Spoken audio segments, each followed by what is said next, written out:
And tonight we're going to China, only I think that the place where you're going to doesn't really want to be called China. It's something else. And we're going to talk about the human rights violations of minority people in China, and in particular, the Uyghur people. Tonight we have two new friends that I want to introduce you to. One is Rukiye Turdush. And, she is an immigrant to Canada, has lived here a number of years, and is very much an activist. And Charles Burton is with us as well. Charles is has recently been a professor of political science at Brock University in, I think it's St. Catharines, and now is a senior fellow at the Macdonald-Laurier Institute in Ottawa, which is a think tank, and he is a specialist on China, has worked in Beijing in the past. So hello to both of you. I'm glad to see you tonight. Thank you for having us. Let's start off with Rukiye, because Rukiye is just burning to tell us the history of her people and of the part of the country where she came from. So hello, Rukiye. Hello, how are you? I'm doing fine, and I want you to tell us who you are, who these Uyghur people are. You pronounce it. Okay. Say it again. Say it how do you pronounce it? Uyghur. Uyghur. You pronounce it correctly. It's fine. Thank you. I am an ethnic Uyghur. I was born in that region that colonized by China. Actually, we say that we called East Turkestan that region. The Uyghur people called East Turkestan, but China called Xinjiang, and the world known as this region as the Xinjiang province of China. That it was known by the world that Xinjiang province of China. It's in the northwest part of China, as a border of Central Asia. So I was born there, and I am an ethnic Uyghur. The majority of people over there is ethnic Uyghurs, and including other Turkic Muslims as well. But we had only 4% to 6% Chinese people before China's invasion into the region in 1949. We have a 48% Chinese settlers right now, because China immigrated every year millions of Han Chinese into the region. And this China claimed that East Turkestan, or whatever Xinjiang they call, is inseparable part of East Turkestan, inseparable part of China. But we claim that East Turkestan is not part of China, because East Turkestan was invaded by Manchu Empire in 1884, and the formally annexed that region, and then they changed the name into Xinjiang, which means new dominated land. But when the new Chinese nation state established in 1949, we were the Manchu, colonized by Manchu at that time. Wait, you got to help me here, because Manchu, I'm not at all clear what that is. Manchu Empire is different than Han Chinese nation state. Right now China is nation state. Manchu was different than ethnic Han Chinese, and that was an empire, and it was different than nation state. We were colonized by Manchu Empire, and when the Chinese nation state established, they claimed the territory, all of these Manchu empires colonized territory, as the Chinese nation state territory. Now, are you saying that the Manchu dynasty, is that what you would call it? The Manchu? No, not dynasty, they were empire. Manchu Empire. Manchu Empire, was that a different people? Or were the Manchus different from Han? Yes, ethnically different than Han China. Are they similar, more similar to the Mongolian population? More similar to Han Chinese, but different ethnicity. They colonized China too at that time. And China overthrown Manchu Empire. They built Chinese nation state. But they, in that Chinese nation state, and Sun Yat-sen, the nationalists, after the nationals, and then they invaded to us. At that time, we established East Turkestan Republic too over there. So they invaded to us in 1949, and since then we are under China. I'm sorry, now it was only 1949 when the Han people or rulers acquired control of what you call East Turkestan? Yes. Before the 1949, we had the East Turkestan Independent Republic, and the 1949 Chinese communist government invaded to us. Before that, 1945, Kuomintang, they invaded, but they didn't. They entered this area too, but then the Manchus overthrown. But they just partly controlled the region, not fully controlled the region. But after Chinese communist government established, they entered and fully controlled the region. Okay, now in terms of history, were your people ever really in control of your own region? Was there ever really an autonomous? Yes, we had. We built twice, 1933 and 1944, East Turkestan Independent Republic. That was earlier than Chinese Communist nation state, the establishment, okay? So it was 6 years earlier than them. And before the Manchu Empire invasion, we had a Yettishahar state, we had a Parakhanate state, and we had Uyghur Edukut Empire, Uyghur Edukut state, not empire. Before that, we had the Uyghur Empire too. So before the Manchu invasion, and the Mongols invaded us, but that was a long history, but we cooperated with Mongols, okay? They accept our religion. Now, when these Mongol-type people were in control, were they more favorable toward your culture? So I think when the Genghis Khan invaded to the Central Asia at that time, we assimilated the Mongols. Mongols did not assimilate us because they become Muslim. They accept the Islam and they accept our alphabet. You know, they accept so many of Uyghur culture. So we had intermarried with them. So we have I think almost 50% Mongol blood and Uyghurs. So like a very mixed. Well, that's the nicest thing I've ever heard about the Mongols. I have only heard very, very terrible things about Genghis Khan. Oh, okay. So it sounds like you kind of were friendly toward each other. Is that? I don't know. And when they invaded, they did so many terrible things. They killed like so many things. But after that, I don't know which king accepted Islam. Okay, I think it's Chagatai. I don't remember, but he accepted Islam, and then the relationship become okay. You know. Uh-huh. But you've been Muslim a long time. The population of East Turkestan has been Muslim, and you are. As I understand it, you're a Turkic language speaking people, as most of the people in Central Asia are. Is that right? Yes, we speak Turkish, and because Uyghurs are one tribe of Turkish. Tell me a little bit about your culture and what is distinctive about it now. How it's different from the Chinese and the Han Chinese, and why they are so hostile to your culture. Is it just because you're Muslim, or is there something more involved?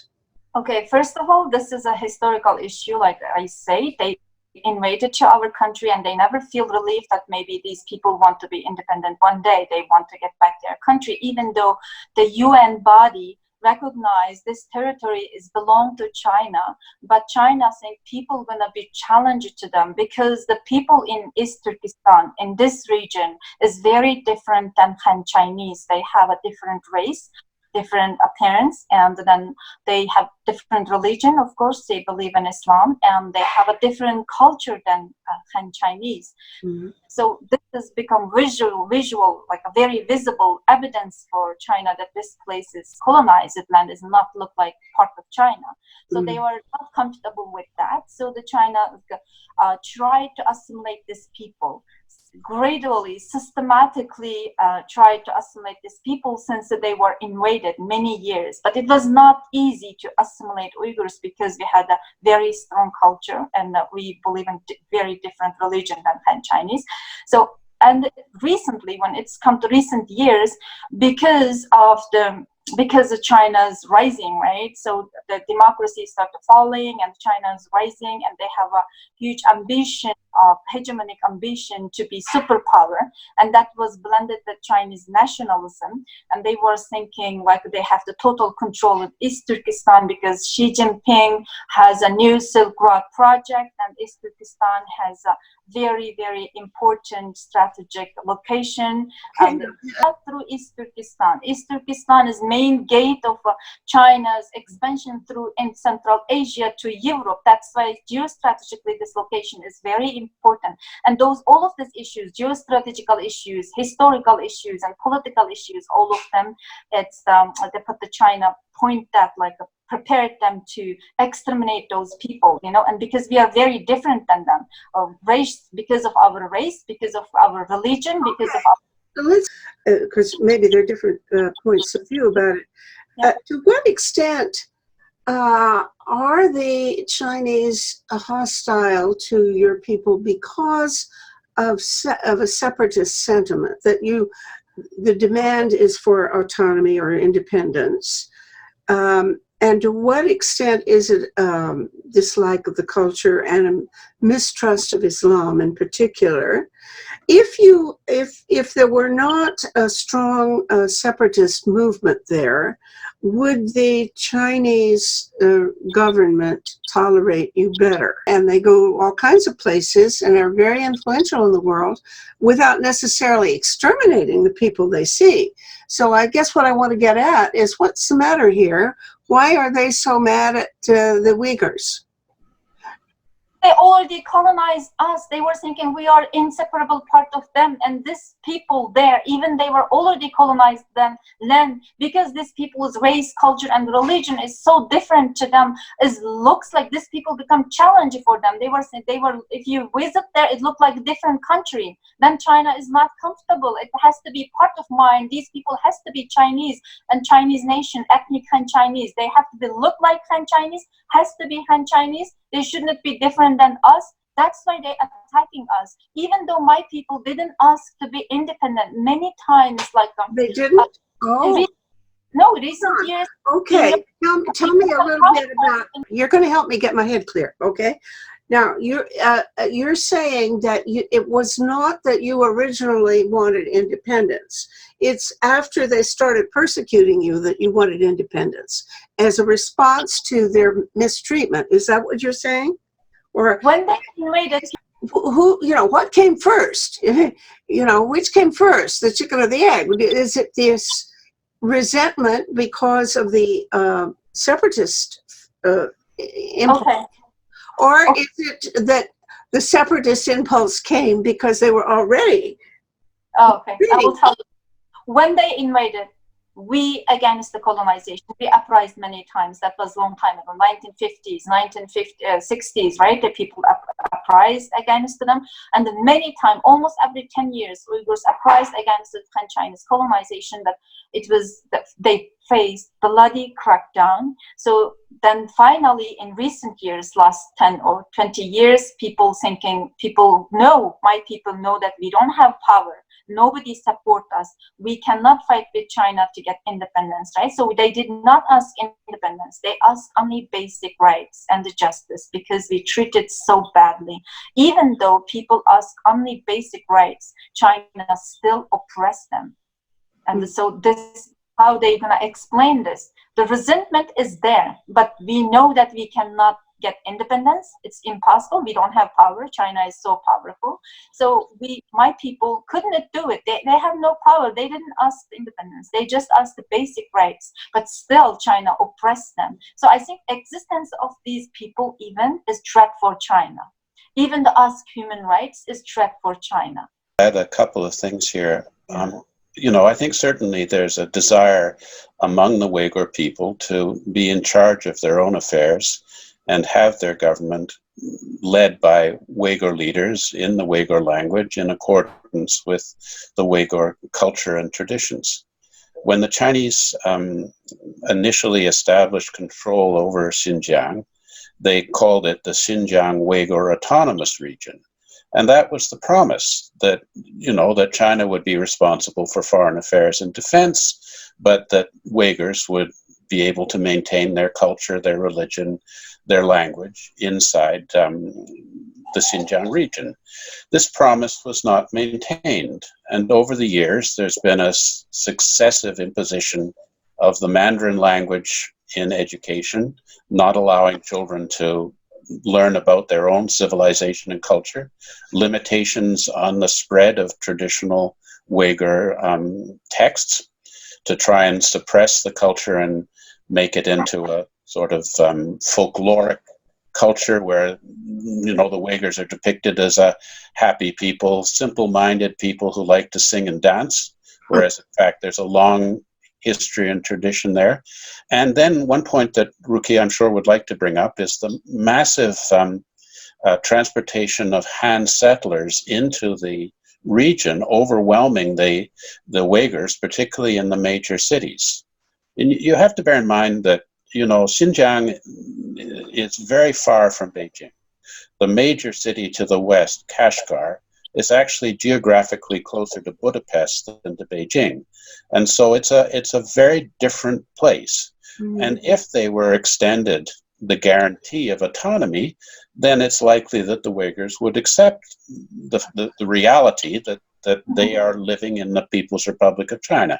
But China has consistently attempted to impose the Han culture on the Uyghurs, and the result is that more and more resentment has built up, and the Chinese are having to engage in harsher and harsher measures to try and impose their rule over the Uyghurs and bring about a full assimilation of the Uyghurs into the mainland Chinese mainstream. And I should think that Rukiye will probably want to get to that more recent developments that account for enormous human rights violations and, in fact, yes, in my opinion, amount to a program of cultural genocide, yes, against the Uyghur people. Yeah, that's my impression, and certainly I want to hear about that. But the first thing that occurs to me is the similarity between what you're telling me and what I've heard about Tibet. Is this parallel in other ways? Because it sounds like the same story. I think it's certainly the same sort of policy in terms of denying the richness of their civilization, tradition, and their history, that Chinese government's inclined to rewrite the history to suggest that these regions have always been dominated by the Han people, whereas the facts of history just don't match up to that, as Rukiye explained by her discussion of the history of Xinjiang going back more than 1,000 years. Mm-hmm. So, you know, from that point of view, there's certainly parallels, but the actions that are currently being taken against the Uyghurs in Xinjiang are much harsher and much more concerning immediately than the program of assimilation of the Tibetans. The Tibetans have a similar sort of issue. You know, the Chinese restrict the numbers of monks, or the ability of Tibetans to practice their Buddhist religion, and restrict the distribution of Tibetan language materials, teaching of the higher culture of Tibet, and imposing the Mandarin language in education of Tibetan children. It's the same thing as Rukiye is telling us about Xinjiang. So there's bringing in Han population too, as I believe that's happening in both places. Is it on the same scale? Oh, yes. I mean, it's an enormous scale, the number of Han people that have been sent into Xinjiang. And I think Rukiye could correct me if I'm wrong, but I think the Han population of Urumqi exceeds that of the Uyghurs. In the smaller areas outside of Urumqi, I think there's still a domination of Uyghurs, particularly as you get further to the west. And certainly her area of that region, Hotan, you know, so many of the people are currently incarcerated in camps that the streets are evidently more or less empty. So, you know, it's a great situation. Know when all that began. When did they start building these camps, and when did you? Because we haven't heard about it more than a few years, and that is, the reports are very spotty.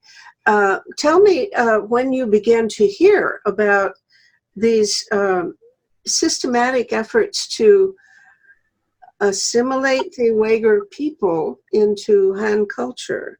Well, I mean, the assimilation of Uyghur people into Han culture has been a consistent policy since the communists came in. It's simply been a matter of implementation. So the promise of a Uyghur autonomous region has never been fulfilled. In fact, there's more central control over this so-called autonomous region than there is over provinces of China. You know, the party secretary of Xinjiang is not a Uyghur. The Uyghurs are largely in subordinate positions, and the real control is by the Han Chinese. But the camps, we became aware of this a few years ago when we started to hear of people being taken into these facilities, which are not standard prison facilities. And it was really the disappearance of people who have not committed any crimes, but simply, profess the religion or want to maintain the culture, or some intellectuals who have tried to bring about better relations between the Uighurs and the Han mainstream. And then we were able to see through the satellite monitoring of the region the creation of these enormous facilities. Where are they? They're all over Xinjiang. You need to have satellite images in order to even look at them, or are they closed off the region so much that people can't go in and just bump into it? It's very difficult to get into the area to monitor the situation. And as Rukiye, I'm sure, will explain, communications with people inside Xinjiang is now very challenging. So we don't really know. We cannot speak to people about what's going on, but we certainly do have indications about the size of these camps because of the satellite imagery. And then another friend of Rukiye and myself, Olsi Jazekci, who is a Canadian of Albanian origin, was able to go on a Chinese government-sponsored tour and got inside these camps and saw how these camps are functioning in terms of their program of attempting to assimilate the Uighurs to the Mandarin language, and a process of re-education that we really would define as brainwashing, including the use of some degree of violence and interrogation, leading to, in some cases, some people have died, I think, as a result of the torture, plus inadequate provision of food. The Uighurs inside the camps are not permitted to practice their religion in any way, shape, or form. The women who wish to cover their heads out of modesty are not permitted to do that. And there seems to be issues about the provision of halal foods in the camps, and we get some reports where Uighurs are being compelled to eat pork and drink alcohol, which they wouldn't be doing if they had their own choice in the matter. Mm-hmm, mm-hmm. But I think Kia really can give you a more authoritative explanation of what's going on there. Yeah. Okay. You actually mentioned originally, Rukiye, that beforehand that your brother had been killed. Is that something you want to talk about here? Because I'd like to know what happened. It was in Gulja city. It's in 1992. Okay, so we don't have that much Han Chinese at that time, but in 1992, my brother saw so many Han Chinese came with the bus to the Gulja city, and with his friend, this 5-6 people, they just blocked the highway, and they asked the bus to go back. They don't want the Han Chinese to come. Sorry, but this bus was bringing in Han immigrants. And immigrants. Because we don't have, at that time, we don't have direct train station to Gulja city. Train come to Urumqi, and then they take a bus come to Gulja. Gulja doesn't have that much Han Chinese at that time. We had Han Chinese, but not overpopulated. So my brother saw that every day with bus, so many Han Chinese population start to come, and he was upset with his friends, and they don't like the Han Chinese people come there. And then they went to the highway, they blocked the highway, the bus, and then they told the bus drivers to go back. We don't want the Han Chinese in here. So 3 days they blocked. The police didn't say anything, army didn't say anything, but after 3 days, we had a Bington Chinese construction corps over there, the soldiers. So they sent to more than 400 people comes from those are civil soldiers, comes from those Bington, and attacked my brother and his friends. They are only 5 people. My brother was killed. Okay, so 400 people attacked only 5 people. The people doesn't know, other people, the population and the civilians and Uyghur civilians doesn't know. They didn't know what's happening, and they saw more than 400 civil soldiers and civil soldiers coming, attacking to the city. They all run away. They go into the house, they close the door. But my brother was at the street and the highway, so he was killed like that at that time. Now, there was not a continuing. There was no continuity of that conflict from the time your brother was killed until the recent period when these camps were built. There was more stability during the interval. Is that correct? Or has There there is not more been a lot? No, there's not stability. It's still this oppression exists. All this conflict exists between Han Chinese and Uyghurs. For example, 1997 we had the Gulja uprising. Then in 2009 there's another uprising in Urumqi. The Uyghurs uprised against the Chinese government, but they raised the Chinese flag. They just demand basic justice at that time, and the region was not stable. We had always problem with the Chinese government because of the Chinese government's harsh oppression. Okay, so now let's fast forward to the time when these camps began to be built, and you began to hear about that. You didn't know that they were doing it until people started going missing. Is that right?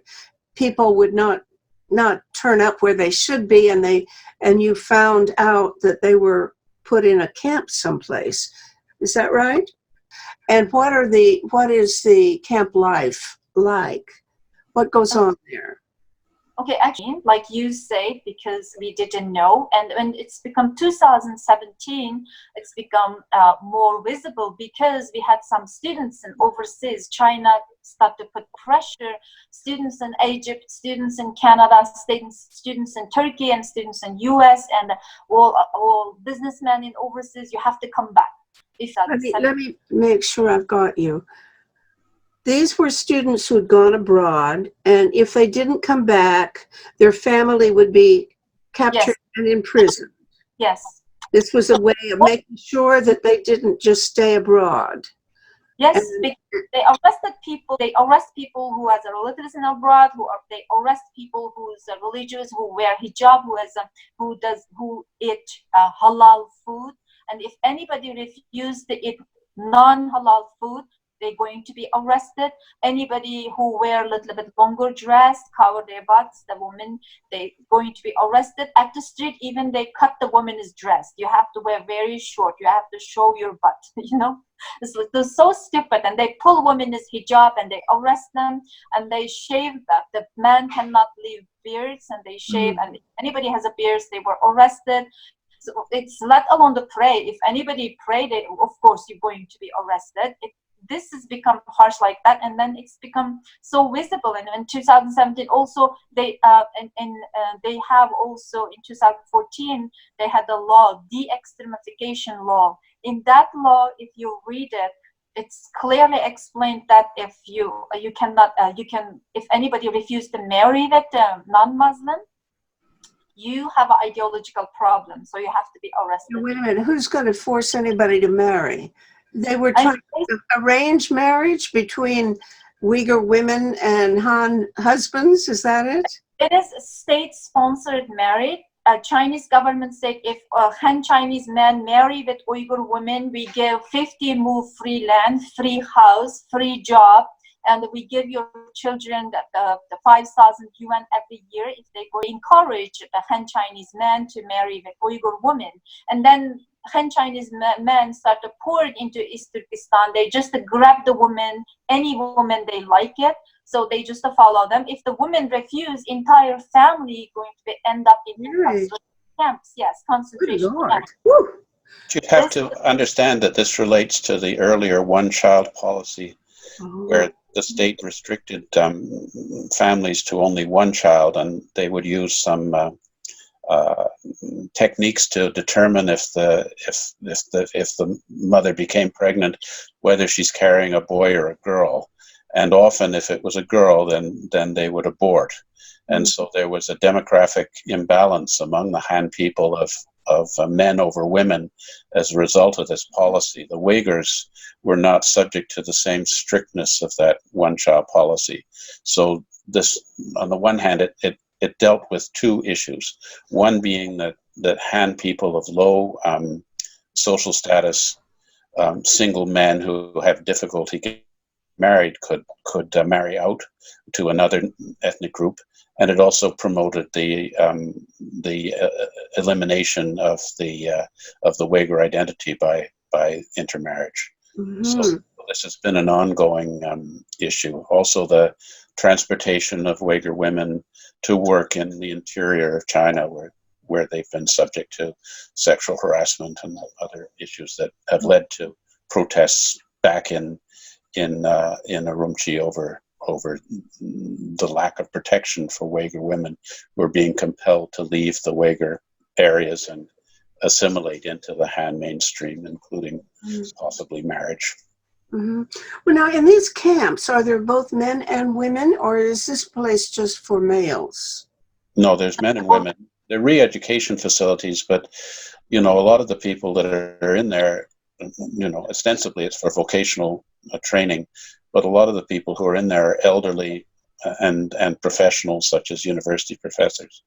So you have men and women. The program consists of some vocational training, language training, forced labor, and no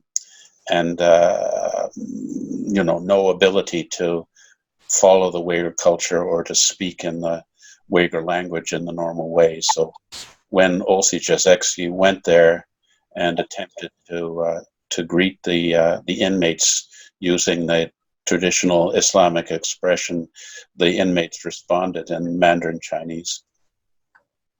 I see. Okay, how long do people stay there? They're rounded up, they're sent there. What are the camps like? Are they like barracks? Yes, they're living in dormitories. The camps have guard towers, high fences covered with razor wire, and the people on this ostensible re-education program are not allowed to leave. So how long? How long are they kept there? We're estimating it seems a minimum of 2 years, but I think really until the government's satisfied that they have successfully completed their ideological retraining. And so if there's an indication that the brainwashing has worked, then they may be released. That's what I'm wondering. They're not released to the general population. What are the average people like when they get through this abuse? How do they feel about this, and what do they do when they come out, if they're allowed to leave? When and if they're allowed to leave? Well, they're also not allowed to leave into the free population. They're still under supervision for a long period. The other, I've discussed this with Rukiye. It seems to me that, the Han Chinese believe that they're able to assimilate the Uyghurs and convince them to give up their cultural identity and religion and so on. But I believe that this will likely result in the people, once they come out of the camp and start to recover from the PTSD that they would necessarily incur living under these harsh conditions, that they will become even more angry about what the Chinese are doing to them. I don't know what you think, Rukiye, about that. Yeah, I'd like to know, Rukiye, what do you think? Have either of you met any of the people who've been released, if any of them, how many do get released? Okay, actually, Chinese government not releasing the people that they don't trust. Those smart people, intellectual people, they never released. They arrested more than 400 intellectuals. They were not released. And only released people who they trust, that they think these people are already brainwashed. They are loyal to Chinese Communist Party, pray to Xi Jinping, not to God. They were not religious anymore. So like young people, uneducated, doesn't have not much spiritual value, like that people easily can get brainwashed maybe. So the Chinese government, when they realize that, okay, people are okay, so they loyal to me, then they release them, but they don't release them. They said we released, but they transferred them as a forced labor to inland China.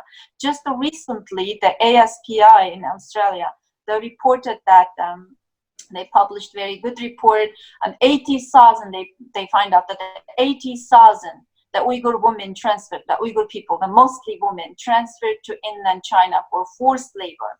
And Chinese website, Chinese government state website already published that they have a plan in this year to transfer 100,000 Uyghur youths to transfer to inland China for forced labor. So actually these people were not released. They transferred to forced labor camps in this way. And even some people are elderly people, not qualified for the work, were released. They were all sick, mentally sick, or some people are physically sick. They some of them, for example, one of my cousins has a kidney failure. He was released because they said, oh, he's sick. He has a kidney failure. So they become he was a very healthy young man. After they release it, all of them are sick. And the healthy ones, they take to forced labor, mostly women. But men, most of them were not released, or they were sick mentally or physically. That's why they released. That's the issue.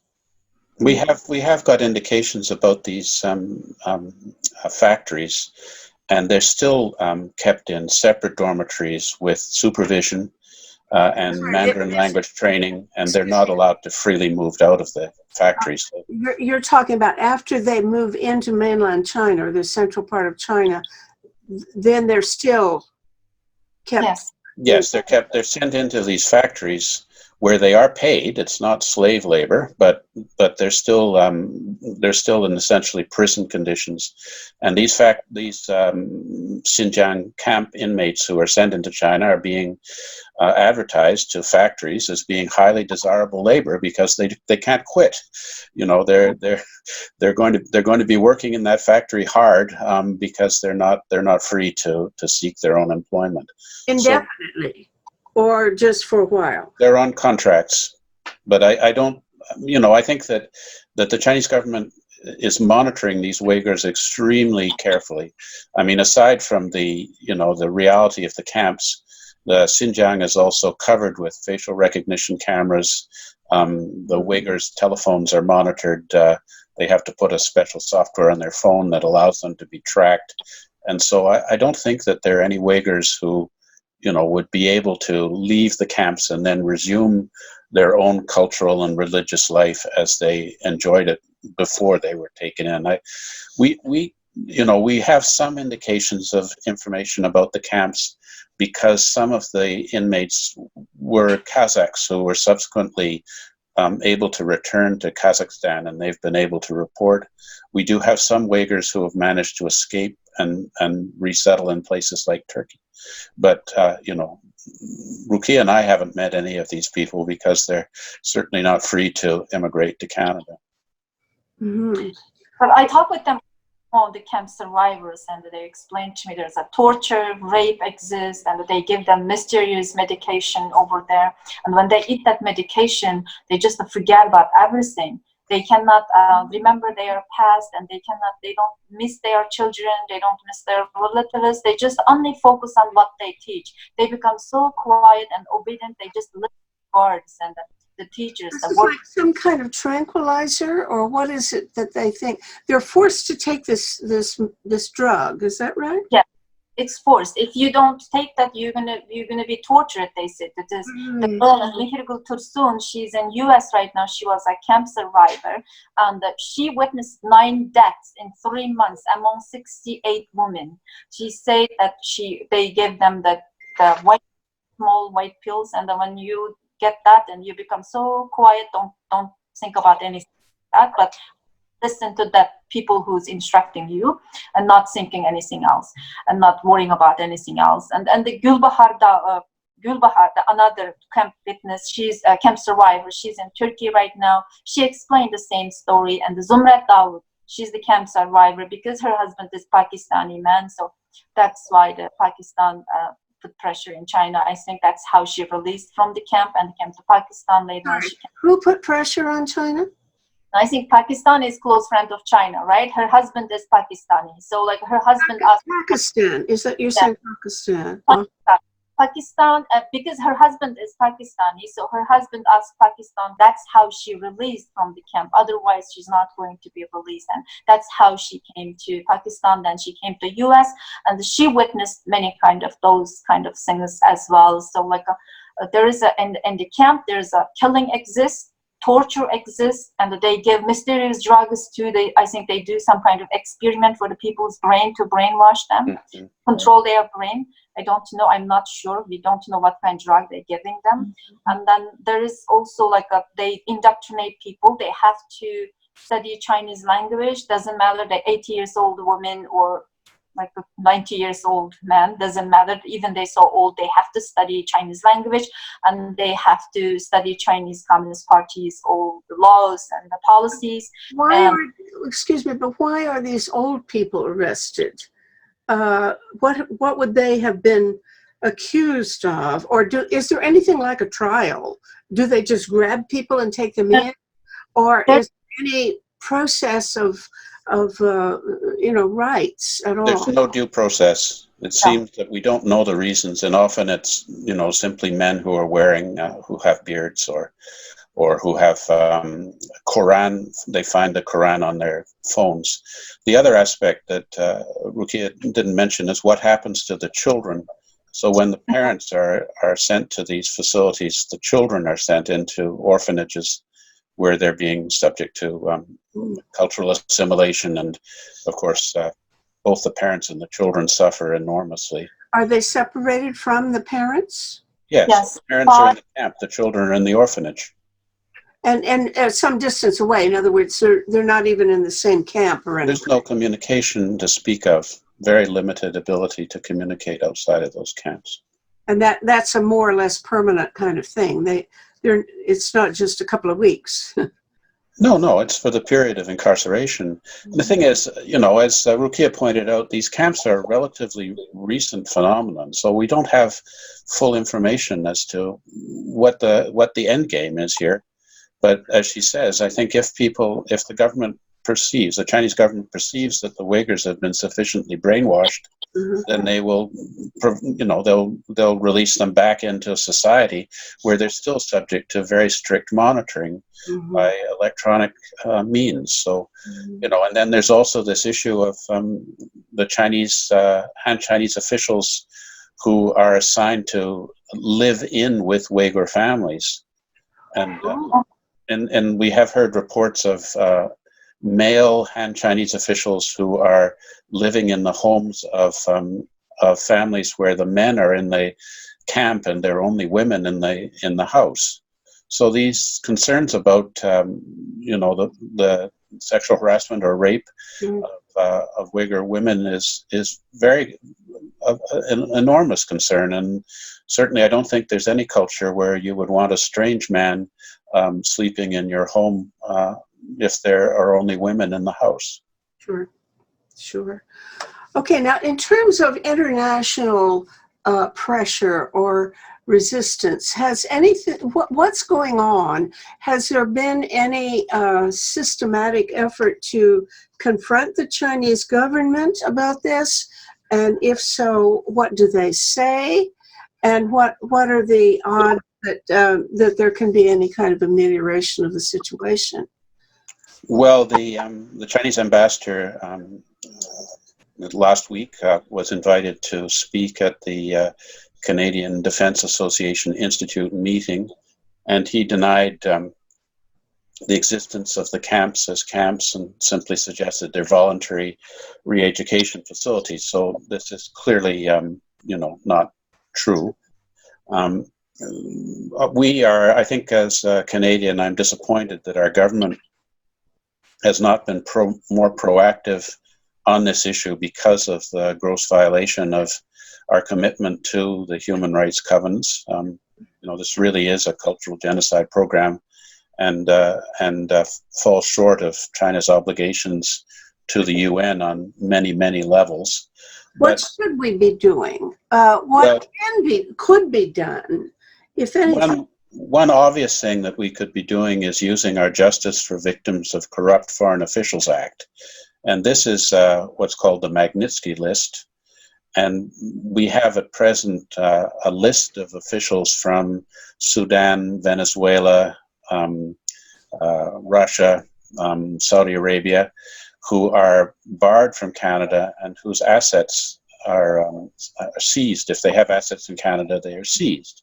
But up to now, we have not put a single official from the People's Republic of China on our Magnitsky List, which I think emboldens the Chinese regime to engage in activity that's violation of international norms of diplomacy, human rights, and trade.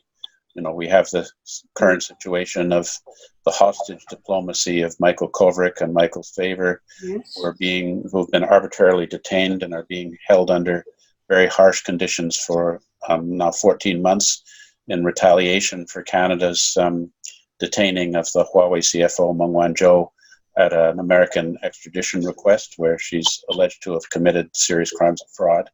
And then we've had the Chinese government's violation of their commitment to the WTO in the banning of Canadian agricultural exports to China, specifically canola seeds, which is a $3 billion a year Canadian export to that country, on false grounds that our canola seeds contain contaminants that make them unacceptable for import into China, although the other countries that purchase this commodity from us have no problem with it. So from that point of view, it seems that the Canadian government is not prepared to add Chinese officials to the Magnitsky list or engage in any kind of meaningful retaliation to the Chinese government to try and encourage them to cease to violate international law, nor do we see that the Chinese government... Is this because of some sort of notion that trade relations are so important that we can't take any chances of, upsetting our commercial ties? There are an awful lot of very important people in Canada who are engaged in very large-scale business with Chinese communist business networks, who also have considerable political influence. And so this, I think, while Canadian public opinion, if people were aware of what was going on, that they would want our government to showing some backbone and making a stand and supporting our Uyghur Canadians. So far, we're seeing nothing. But I would say that it's not just Canada. We're not seeing a significant response out of even the Muslim world to this activity. So it seems that even that's strange, because you would think that Muslims would stick up for each other. One would have thought so. What's behind that? Do you have any? Chinese influence in those countries, particularly provision of strategic and military hardware. If you look at a country like Pakistan, large Muslim population, but very much supported by Beijing. But even other countries, where there are other Sunni Muslim groups like Saudi Arabia, or other Muslim nations like Iran or Indonesia, or just so many Middle Eastern countries who have not been speaking out or engaging the Chinese government to stop doing this and to allow their co-religionists the freedom to maintain their Islamic culture and religious practice. So, it's not just Canada, but we're in Canada, and I think Canadians expect our government to stand up for human rights. In addition, there are extensive reports of harassment by agents of the Chinese state of people like Rukiye and other Uyghur Canadians. And so far, we have not seen our government taking action to respond or protect our Uyghur Canadians here. Even inside Canada, or when they go abroad? Rukiye was subject to harassment by Chinese students at McMaster, apparently on direction of the Chinese consulate in Toronto when she spoke there. That's interesting. Could that be demonstrated? We have a video of it and the WeChat messages from the consulate, between the consulate and the students. Really? But the Chinese consular officials involved have not been subject to sanction by the Canadian government. That's a very serious problem. That has to be I think people, it's one thing to say we're not going to try international pressures because we want to keep our trade relations or whatever. But it's another thing not to defend your own citizens inside Canada from intimidation. Well, and we also have the case of Hussein Jalil from Burlington, Ontario, who has been held in a Chinese prison for now, 15 years? Yes. When the Canadian government officials gave evidence to the Common Special Committee on Canada-China relations in February, they cited the case of Kovrik and Spaver, but they did not cite the case of Mr. Jalil, who is a Canadian citizen who was traveling in Uzbekistan visiting family, and was then transported from Uzbekistan to Xinjiang, but the Chinese government refused to acknowledge his Canadian citizenship and had no consular access to him. And our government doesn't seem to be seeing Mr. Jalil's case as of the same importance as the case of the cases of Canadians who are not of originally of PRC extraction.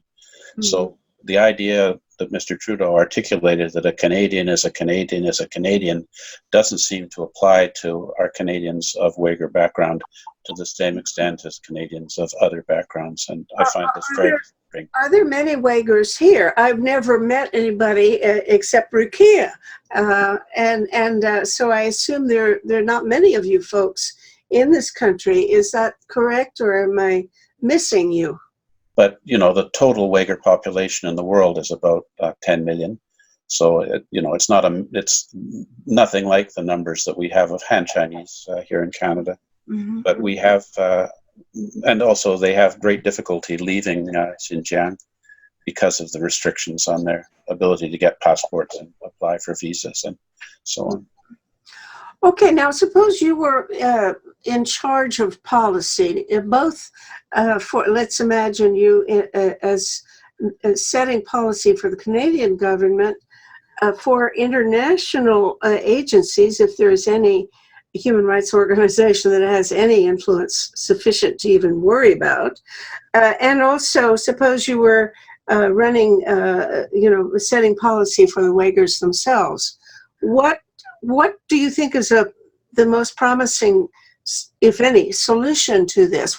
How should this be handled? Well, I think that we have to decide what's more important in our relations with China.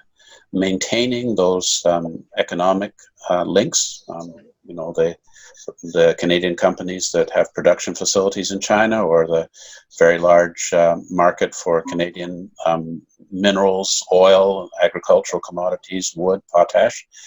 Or should we be engaging that regime and demanding that they pay costs for engaging in behaviors which are in violation of international law, and on the basis that not only is this happening to the Uyghurs, but if the global community permits this kind of gross violation of international human rights to go on in the Uyghur areas, will it then be extended into Tibetan areas next, and Mongolian areas, or used against Chinese who have aspirations to democracy and freedom? When does it become a point where the Canadian government says this is simply unacceptable and we have to retaliate and sanction the Chinese officials who are complicit in this sort of activity? And one should bear in mind that a lot of the Chinese there are a lot of Chinese government official associated families living in Canada, some of them on incomes of doubtful provenance, engaged in real estate, which puts up the cost of housing in areas like Vancouver, and significant evidence of money laundering through casinos. So, the Chinese government would like us to tolerate violations of Canadian law, to tolerate the activities of the agents of the Chinese state in Canada who seek to control persons of Chinese origin here, including Chinese citizens and persons who have origins in China, through their monitoring and menacing activities, and also allow things like the export of Canadian high-tech products with military applications to the Chinese regime, Chinese state acquisition of Canadian mineral resources and mining resources. To what extent are we prepared to have a Canada-China relationship on the terms of the People's Republic of China, which threatens our Canadian values and the multilateral institutions like the United Nations and the World Trade Organization that protect the interests of middle powers like Canada in an increasingly hostile world of superpower rivalry. So, Well, if I was the prime minister, I would be taking a much harder line on Chinese violations of Canadian domestic law and international law, and expecting that the Chinese government may retaliate against us economically, although I'm not sure that would happen, because there's such an asymmetrical relationship between Canada and China. In other words, China has 3 times as much exports into Canada as we do to China, and so on. But that we simply have to draw a line in the sand and say that we just cannot accept this any further. Okay, well, let's talk about multilateral efforts. There's such a thing as the International Criminal Court. I don't know what charges you could bring to it, but it sounds as if the things they're doing would have to be considered some kind of violation of human rights. They're not war crimes. What are they? What do you call them? China is not signatory to the Rome Convention, which marks the jurisdiction of the International Criminal Court. But leaving that aside, crimes against humanity, certainly cultural genocide, is one of the crimes that falls under the purview of international law and potentially the International Criminal Court. So, there's no question that the activities of the Chinese government in the attempt in what they're doing to this particular cultural national group inside China is a gross violation of human rights that we should not be tolerating. Mm-hmm. Well, that's an interesting question. What do you do in the case of a country that is not a signatory? Other kinds of pressures like stigmatization or shaming, we resort to that. I'm very interested in nuclear weapons and the ICANN method that was taken to create this treaty on the prohibition of nuclear weapons. It depends upon voluntary pressure by countries that choose to stick together on certain principles. So, there's an effort to stigmatize countries that have nuclear weapons. Well, that kind of principle, I think it came out of the Ottawa process for the landmines. That's how they got the landmines treaty. That kind of effort could be used, I suppose, in a lot of other areas.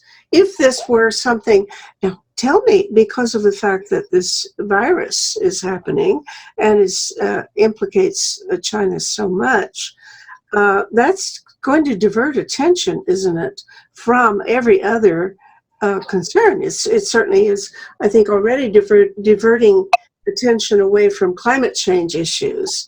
But it might affect our consciousness of a number of human rights violations.